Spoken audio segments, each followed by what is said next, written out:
that you saw yesterday can hang against these Omnath decks is a formula for success when you expect that is the deck to beat. And we see with Corey Baumeister and Sultai Control on the left, anyone who is not playing an Omnath deck in this tournament is very heavily metagamed against Omnath, and that maybe creates this window where someone who is just showing up with small creatures can get underneath you. And for Corey, when he saw he was getting paired against Brandon Burton, I'm sure he knew what the deal is. He knew that gamble had not paid off for this round at least, but the strength of these Sultai decks, even without Nissa and all of that cast of characters from before, is you still are just full of good cards. You see here, it's a blue-black control deck full of removal, splashing for Uro, which is a formula we've seen used for a lot of success in the past. Right, this is something where there's Uro in the main board, there's a couple Elder Gargaroths, a couple Wilts in the sideboard, but otherwise this is largely a blue-black control deck. Pile of removal, pile of counter spells, and we see both players missing out a bit on mana, and I feel like this match is going to be determined by who can find that missing piece first. An interesting line from Brandon Burton as well, leading on Heart's Desire, getting underneath the Negate, which Corey is holding up, also getting under the Mystical Dispute that Corey is holding up. So two forms of interaction there for Corey. None of them really have much application in this matchup, and that's why if you're trying to zig while someone else zags, you show up with a deck like Roll Adventures. Right, this is just inside Burton's wheelhouse, right? You kind of lean into the idea that if everyone else is playing on that level, make sure you have game against level 1 and you're going to get free wins against everybody only focusing on level 1.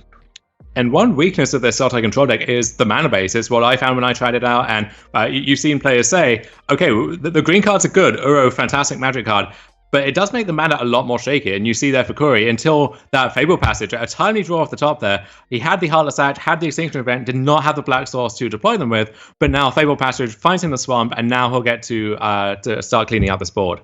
And it's so awkward because in a lot of ways, this feels like an obligatory Extinction Event. How happy are you to cast this spell when your opponent is going to be drawing up to a full 7? Right, you think that the Extinction Event usually leaves the opponent with maybe 2 or 3 cards in hand, and then if you can deal with the second wave, the game is effectively over. That's really not the case here. Brandon Burton has more cards in hand than Corey does at this point, so and quite a few options in terms of sequencing too. Brandon Burton, accomplished aggro player, will be able to make the best of that. And we see Rob of the Rich join that 1/1 token left over on the battlefield, as well as Scavenging Ooze. Brandon will get to attack him for 3, stealing another copy of the Extinction Event there. I don't think Brandon has any designs on deploying that one, but it's nice to know that one is not going to have any applications for Corey. Right, the big deal here is that Corey only has 3 total copies of Extinction Event in his main deck this week. That means there is only 1 left in his library, so Burton taking one out of the deck just cut his chances of finding another one in half. And I think you'll see Brandon Burton lean into that heavily, just being willing to deploy as much as he can onto the battlefield, try and get the game over with before Uro can escape from the graveyard, before Corey can take control with some of these tools that he has. Oh, here's an interesting line from Corey Baumeister.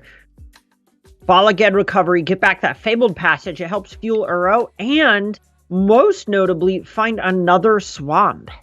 Yeah, when we say that Bala Ged Recovery is a land or a spell, that's not usually what we mean. But here, if you need a very specific land, and Fable Passage, one of its many, many applications as a fetch land is, it can be put in the graveyard either to escape Uro or as a target for recovery if you need a specific color of mana. Rocking a hard place for Corey here, where Burton activating Scavenging Ooze to eat Uro at sorcery speed with more green mana up means these Heartless Acts are not going to be that great here. And Corey knew he had to use that Bala Ged Recovery if he wanted to do that in this turn cycle. Otherwise, that Scavenging Ooze could just eat whatever the target would be. So Corey forced into that timing there. He will get to use one of his 2 Heartless Acts on one of the 3 creatures on Brandon's side of the battlefield. However, he would love to be able to take that Scavenging Ooze, and Heartless Act, with 2 modes on that, neither one of those is going to cleanly deal with that ooze there. Right, the best way that Baumeister is going to be able to cleanly deal with the Scavenging Ooze is with a large copy of something like Shark Typhoon.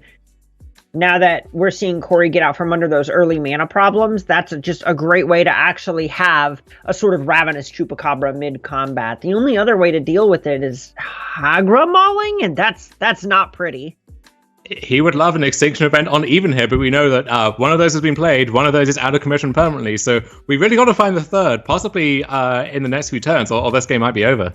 Oh, that Robber of the Rich found a Blood Chief's Thirst off the top? That was the only copy Corey has in the main deck. That's another answer to the use that's now taunting Corey from Brandon's side of the battlefield. How much does it feel like this Robber of the Rich is almost doing a Surgical Extraction impression? Yeah, it's like whatever that one invitational card was. I want to say Root Water Thief. Right. It's really playing a lot of different roles there. And that Bone Crusher Giant is, in one sense, a good target for the Heartless Act, but it's still going to deal 2 damage on the way out. Yeah, that basically was almost a Lava Axe. I guess a very expensive Boros Charm for Burton. Oh, and there is a Shard Typhoon threatening to ambush the Scavengers in combat. However, Corey is a bit pinched on mana, and now that the Bone Crusher Giant is in the graveyard, the Scavengers can eat that, it can grow to a 4/4, and now that Shark looks like it might just have to chump block this turn. And that is just so rough, because that's one of the only cards that Baumeister has left that can actually deal with the Scavenging Ooze. And Brandon still has 3 cards, 4 now left over. Another Bone Crusher Giant, another Scavenging Ooze, even if the first one meets its maker somehow. And you see Spyfield Hazard there. This isn't the matchup for Spyfield Hazard. You're not sniping down a Lotus Cobra or an Edgewall Innkeeper. But if Brandon's looking to just cross the finish line, deal those last 3 points of damage, Spyfield Hazard might be that 20th point that he needs. Yeah, I mean, we saw the exact same thing happen yesterday with Paulo Vitor Damada Rosa against Adam Hernandez, where Spikefield Hazard just did the old-fashioned gut shot you to the chin for the win. Robber of the Rich does finally get caught by a Heartless Act, but it's done its damage now, and Brandon will be perfectly happy with that exchange. And now we have a large Scavenging Ooze and the 1/1 leaping into combat yet again. Scavenging Ooze out to a 5/5 now.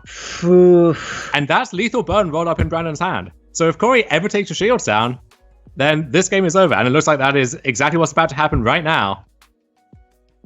We won't get the Shark, we won't get another card off that Shark Typhoon. This game is over, and this game is going to Brandon Burton. Love. Gut shot for Exaxes. And as we move into sideboarding now, I have to think Corey, his anti-aggro cards are not in the main deck. If they're anywhere, they're in the sideboard. And we see Elder Gargoth join the bench. Lots of changes in and out for Corey Baumeister.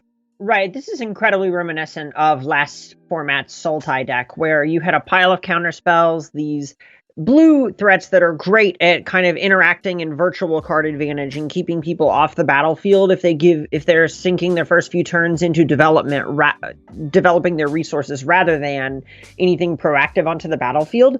Burton is breaking that paradigm by actually presenting threats that can attack in the first couple of turns. As a result, Baumeister has to kind of say, all right, I can't afford to hold up counterspells. I can't just not spend my mana. Instead, we're going to lean into Doomblades over counterspells, and that's how we're going to interact with our opponent's cards. And on Brandon Burton's side, we see Rivian Monster's Advocate as this top-end threat that is surprisingly hard to kill. I guess a kicked Bloodchief's Thirst might be able to deal with that, but otherwise, it is really difficult to get that thing off the battlefield. And also Garrick's Harbinger, which against a deck full of black removal spells, that thing, you have to engage with it in combat somehow, or it's just going to keep attacking you, keep finding maybe more copies of itself, or more adventure creatures, or just simply more threats for Brandon Burton. And that's one of the strengths of the deck. It just is able to kind of play both sides here, where you have these Kazandu Mammoth into Embercleave, punch your teeth down your throat on turn 4 draws, but then you also can just play a long game by having these cards that ensure you never run out of resources. Absolutely. And so for Sultai Control, it's can be quite fearsome to play against if you give them time to set up, if they can deploy these into the battlefield tap lands and then start to pass the turn holding up this wall of interaction. For Brandon Burton, he can get pressure on the battlefield, force Corey to kind of play the game on his own terms, and then as soon as the shields come down, he can land that big threat that can take over the game. Right, and there are so many threats that Burton has access to that are just better in terms of mana efficiency, which is going to create a ton of favorable mana exchanges on Burton's side of the battlefield. And a Scry from Temple of Mystery for Corey Baumeister to kick off the game sees a copy of Uro. That's a tough one, and you see Corey leave it on top. The idea here being that that is a piece of the puzzle for the games that you win, and going ahead and having that rolled up when you have so many lands in your deck anyway, you can just assume one of the top 2 or 3 cards is going to give you one. And Corey does have a somewhat mana-light hand here, so the Uro, we're not getting the immediate Explorer effect off of that necessarily, but as you mentioned, you do need a way to close out this game. Otherwise, Brandon Burton has this mid-game firepower that can compete with you there, so does need to keep that Uro, regardless of it being a little awkward at this stage. And there is the Rob of the Rich once again. Both players on 6 cards, so we're not stealing anything this time around. And the play versus draw dynamics with Rob of the Rich are a very unique feature of that card that you really don't see replicated elsewhere in quite the same way. Yeah, it's great. Sometimes it's just really an Abbot of Carol keep every turn. In other games, it's good old Valley Dasher. 2/2 haste. There's no shame in that. I know Brandon Burton has played worse aggressive cards in his deck before.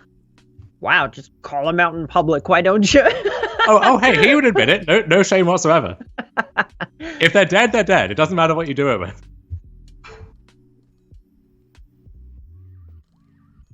And it may appear like, at first glance, if you're not familiar with these double-face cards, it may look like Brandon Burton is the one who's having mana troubles here, but that's the beauty of Spikefield Hazard of Kazandu Mammoth is Brandon Burton's hand has 2 lands or it has 5 lands, depending on what he needs to do with it. And look at how important it is that Corey's just able to curve his removal spells out, unlike last game. It's such a stark contrast for the flow of things. And now we're actually seeing a position where these robbers are really struggling to get their triggers in. And Corey gets to pass the turn holding up Shark Typhoon and Thassa's Intervention, which I guess is effectively holding up 2 cards in one. And now, if he gets untapped, we've got the Uro ready to be deployed. We've got Extinction Event in case Brandon does commit more to the battlefield. So this is how you draw it up as a Sultai deck. This is exactly what you're playing towards. And it looks like a 2/2 Shark may be looking to ambush that robber in combat here.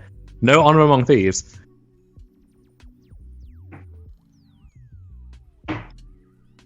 I wonder if we'll see Stomp from Brandon Burton. And yeah, there it is, leaping out of his hand. Stomp taking down the Shark Typhoon, clearing the way for the Robber of the Rich. All right, so let's see if a Bone Crusher Giant or the card Corey drew is more valuable.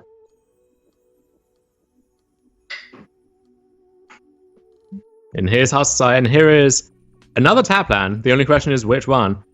And this is a way of getting around the mana problems for these 2 color aggressive decks in Standard, where the Gruul mana is not good. However, if you have a bunch more green sources and a bunch more red sources priced into your mana base because of these double face cards, then you can kind of dodge that problem. It's still an issue, and you see here, like, no second green source for Brandon at the moment. But this is a way of addressing that issue, which otherwise could be fatal for an aggressive deck.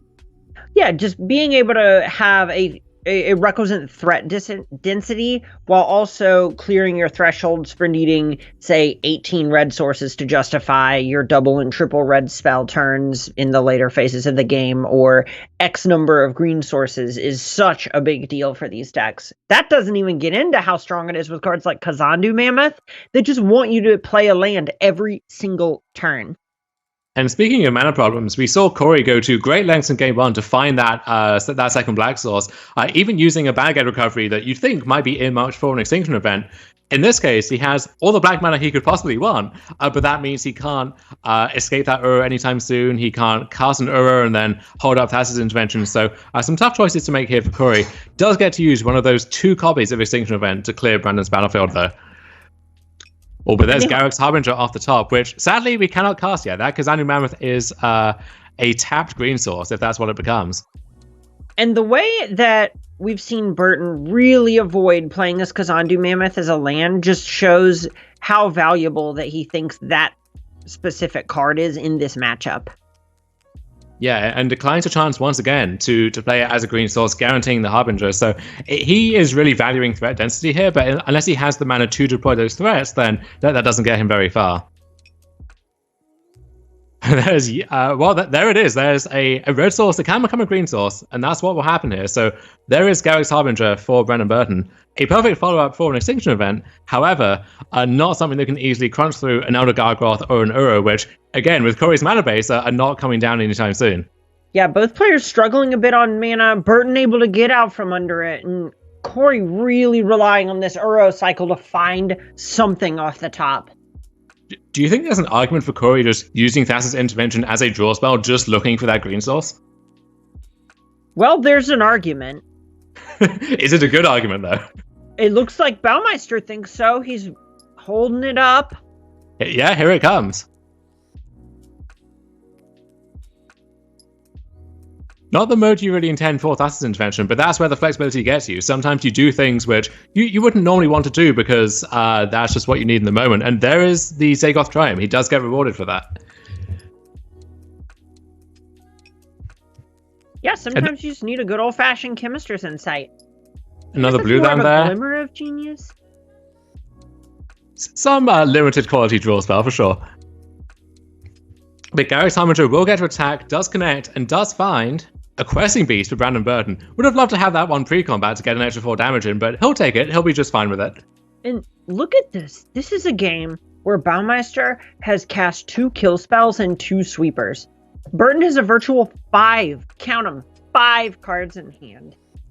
Right, and also has the same number of lands as Corey, more threats than Corey. So Brandon is keeping 2 on every axis here and applying pressure at the same time. There's Battlegate Recovery, which can get back an Extinction Event, can get back a Sweeper, but that is a hefty time commitment as well. And Corey does not have that much time left. Every threat that Brandon is playing now is lethal within 2 or 3 turns. It might just be time to slam the Elder Gargaroth. Yeah, and so this is Corey putting Brandon to the test, where you can have as many big, dumb green creatures as you want. I have the biggest and the dumbest green creature that you could possibly ask for, and we'll see if that's enough to stabilize the battlefield by itself. Now that Questing Beast is going to be a very useful pickup here for Brandon Burton, freely attacking into that Gargaroth, daring Corey to trade off with it or take 4 damage. It could spell the difference. Yeah, the only real way that Burton has to just deal with this Elder Gargaroth pre-combat is a couple of copies of Primal Might. And who's to say if those are even in Burton's deck? Ooh, how do you feel about Kazandu Mammoth, Fabled Passage, Combo Nation? I do love to see that. Is that... I won't ask. I won't even say it. We know what it is. It's a combo. It sure is. But Brandon has to choose. Does he want to deploy the Kazandu Mammoth or his Questing Beast? I guess the dog of the day, whatever animal that happens to be.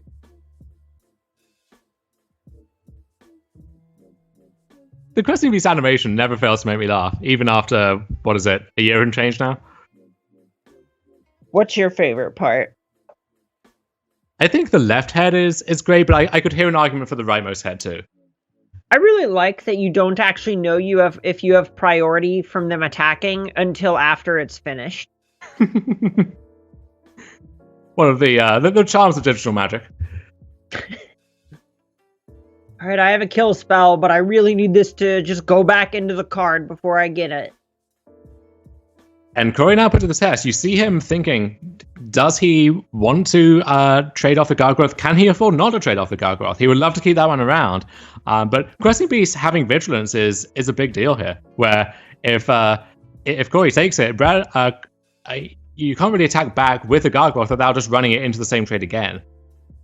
Right, at this point it's basically Baumeister saying, does he think that attacking and being able to draw another card or just generate a 3/3, is that actually a way to snowball enough of an advantage to not die over the next turn or so? And that timeout is being used. Corey, not someone you really think of as a slow player or deliberate player, but this is a tough spot. He's really going into the tank here. Does decide to offer the trade, make that 3/3 Beast token.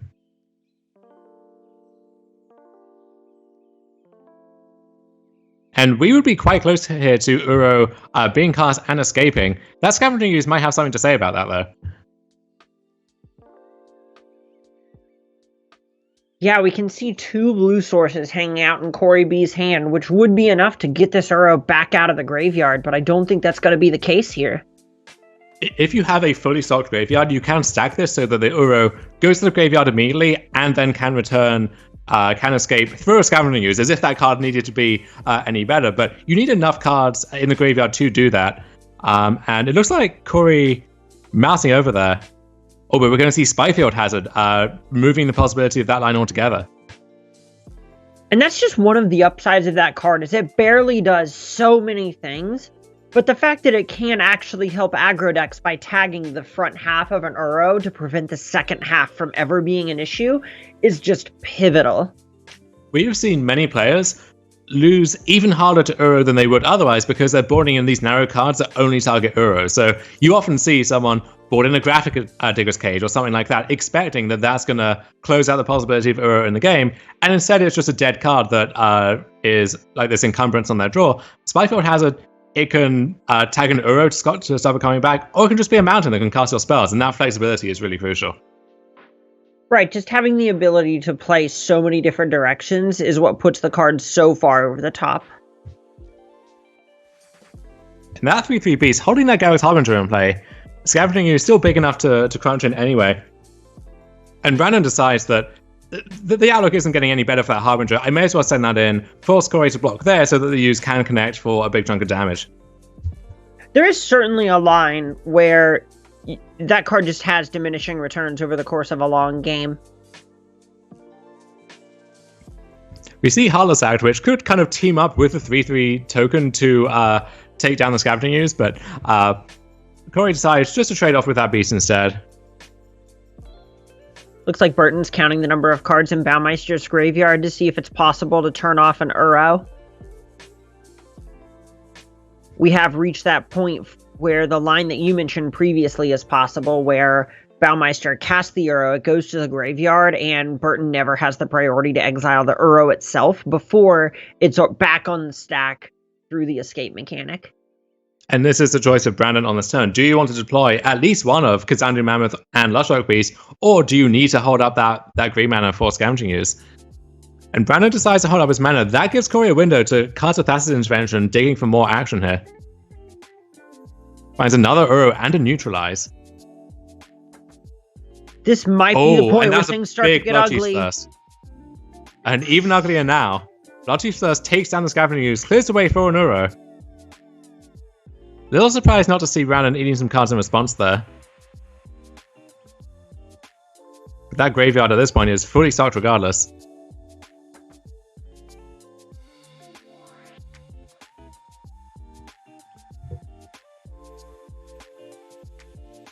Do you just hear the chain animations when you watch it happen?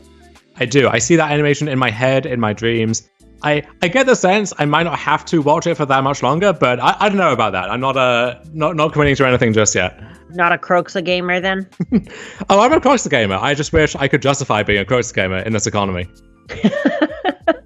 And there is Uro, and there is Game 2 for Corey Baumeister. So we will be heading back to our sideboard here. If you're looking for a different flavor of Magic, then you can check out the Commander Versus series every Wednesday, 5 p.m. Eastern, over at StarCityGames.com with Justin Parnell there. You see Stephen Green, you see the whole crew there.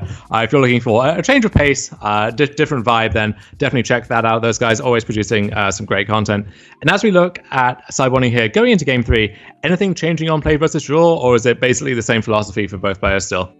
So the only thing I was going to comment on is something that Corey beat me to the punch on a little bit, and that's that Shark Typhoon gets a bit weaker when you're on the draw because you're already 2 mana behind in terms of scaling its body. One, the card gets worse in the face of Spikefield Hazard whenever you're just trying to create cheap chump blockers. Two, there's a point where you're 2 mana behind on its sizing against a deck that has 3 mana 5/5s, 3 mana 4/3, and all these things that just your sharks aren't going to line up well against if you're on the back foot in terms of mana. And if Corey thinks that he also has to sandbag Uro because of the existence of those Spikefield Hazards in Burton's deck, you're just not going to end up in as many positions where Shark Typhoon is a great tool to have access to, so you could trip over multiples. We see Corey moving a bit away from Thassa's Intervention too, maybe on the same grounds that if you're casting that as a 3 mana quench, that's not where you want to be, and you're not going to have time to cast it as this big draw effect either. And there we see the mana problems that we spoke about for Corey. Mono green sources along with a handful of blue and black cards. So I think we'll be sending that one back rather quickly here. And look at this hand for Brandon Burton. Somehow more awkward and hilarious, if anything. Well, is it? On the play, you have a green source and a red source. easy to miss that, actually. So yeah, we play Kazandu Mammoth as Kazandu Valley, I want to say, is the back half there, and then we get to deploy a whole inn full of innkeepers, a whole franchise's worth, and then we even have the adventure creature in Rimrock Knight to follow that up with. So maybe actually this is a somewhat ideal hand, if anything. Yeah, it's a hand that's unconventional, but when you think about it, it makes a lot of sense. Yeah, this hand certainly could be slow out of the gates, can stumble, but the ceiling on this hand is incredibly high. This is the kind of hand which we could see Brandon in a few turns with a handful of 9 cards, a bigger board than Corey, just dominating him on every axis. Speaking of a very high ceiling, how do you feel about a couple Doomblades and our sweeper? I feel just fine about it. I'm not happy, but if I'm on 6, this is about the best hand you could ask for. Oh yeah, absolutely. Another Doomblade. There is a point of diminishing returns on your Doomblade effects, especially in the face of something like a Garruk's Harbinger. And even if you are just using Eliminates and Heartless Acts on the next few turns to trade away with Edgewall Innkeepers, Brandon's getting the better of that exchange in mana terms, at the very least. So here is the first of many Edgewall Innkeepers for Corey Baumeister, or for Brandon Burton. And Baumeister may be thinking, all right, that's kind of the start that Brandon's building towards with this slow hand. I have the Eliminate, I've tagged that Innkeeper, I might be in the clear now. He might get a Rude Awakening if that's the expectation here. Yeah, so now's the spot where you can't be sure if it's another Innkeeper coming down or if Burton's going to just cash in on this Rimrock Knight to draw a card. As it turns out, Brandon has an easy choice here, just playing out that third Edgewall Innkeeper. And so now for Corey, are you trying to just keep pace again using a removal spell, or are you building towards that Extinction event, hoping to get I guess it's not a 2 or 3 for 1 anymore, because Brandon's going to be drawing a fair few cards here. Yeah, this is a position where I assume Baumeister is just saying, I hope that Burton doesn't have an adventure creature, especially since Extinction event can just wipe away all the Innkeepers here. So Corey can clean up this board. We can Heartless Act or eliminate the Rimrock Knight, which does have that even converted mana cost, and then close the entire inn with the Extinction event. But Brandon will have a lot left in the tank after that. Yeah, real no room in the inn situation if you're on Baumeister's side. What do you make of Brandon casting the Heartless Eye here in the face of a possible Extinction event? I think he knows, if Corey wants to spend a removal spell on the 1/1 token, that's perfectly fine. And if he's building towards this Extinction event, then that has to be on odd. That is priced in at this point, so we get to keep the 1/1 around, even in the face of several removal spells. Right, it's just basically reading why would those Edgewall Innkeepers not die to spot removal after the first one did. What does that mean? And then sniffing out that it is that Extinction event. Yeah, that odd from Corey, that's just him declaring the text on his Extinction event, not a commentary on this game state, which would also apply in this case, if you ask me. But now the board is clear. Brandon gets the initiative to make the first move again. We'll see what his second wave looks like. And Kazandu Mammoth is a good start. And Corey does have that line that we flagged up in game 1 of Bala Ged Recovery, bringing back Extinction event or Eliminate to try and clean out this board again. Yeah, being able to Bala Ged Recovery back an Extinction event and then hold up Heartless Act is absolutely backbreaking for any deck trying to win in the combat step. Look at how much he's at 17 without any Uro triggers getting involved.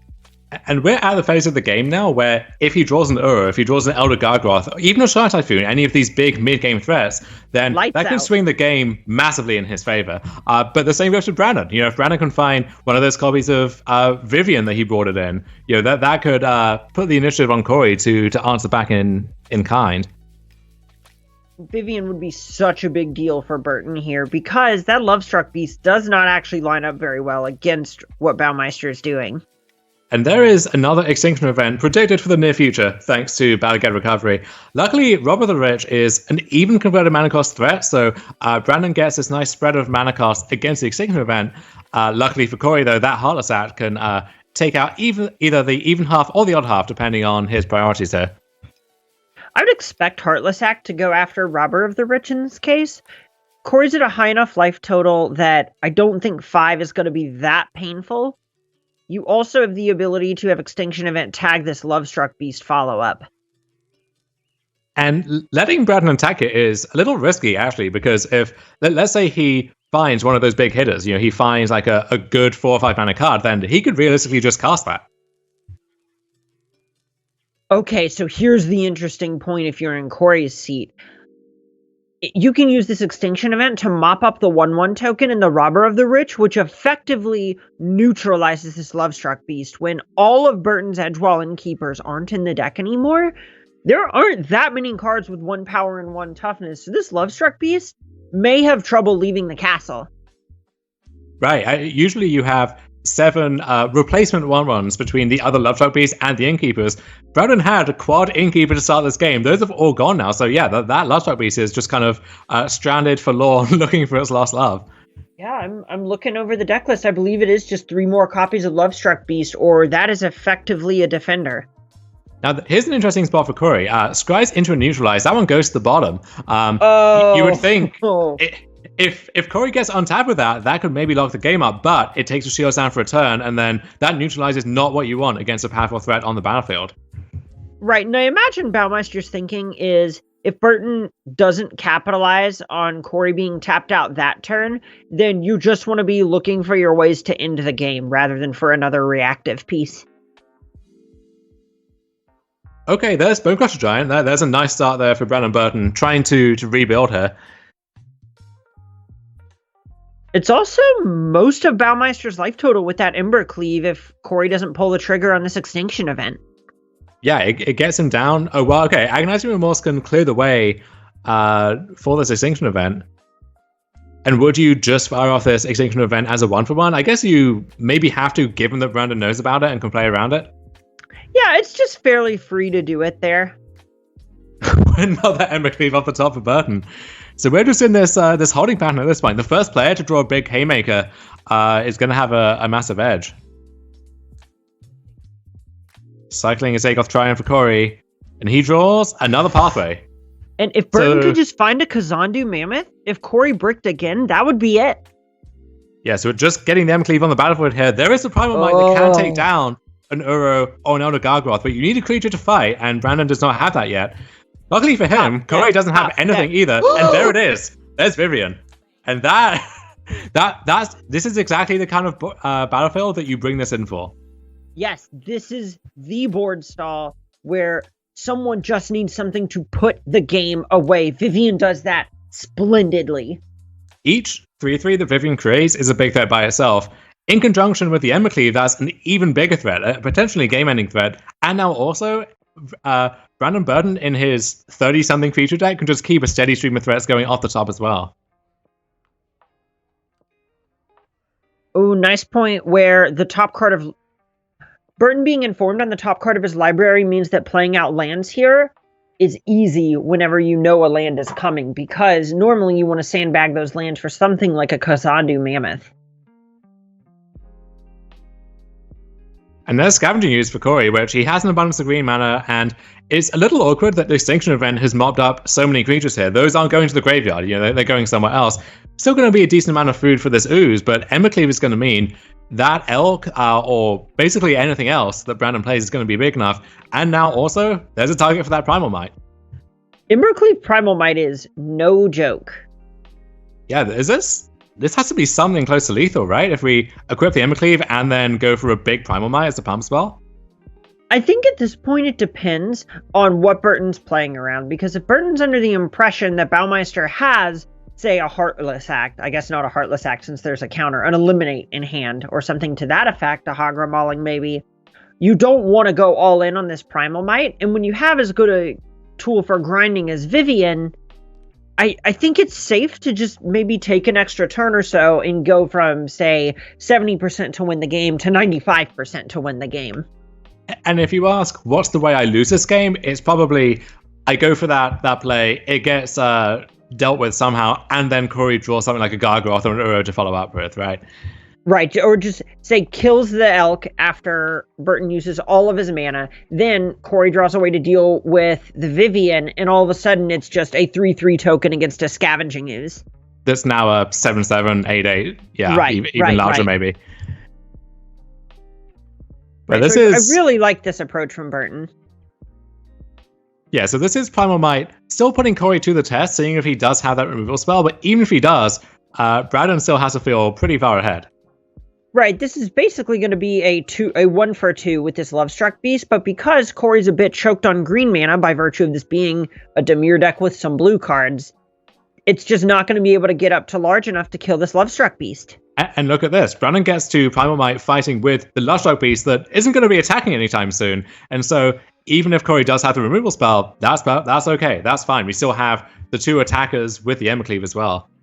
Okay, Extinction Event means the game continues. But Vivian means we are just rebuilding basically the same battlefield over the next turn or 2.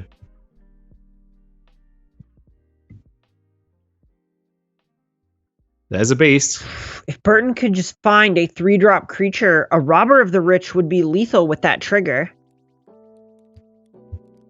With Vivian's minus, that is. And that's it. That's going to be game 3, going to Brandon Burton here.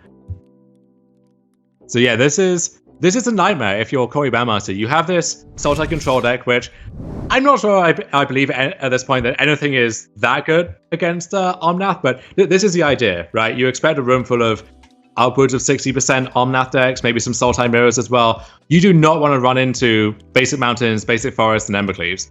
Yeah, this is a spot where you're kind of expecting your opponents to spend their first couple of turns on maybe a Lotus Cobra, but otherwise,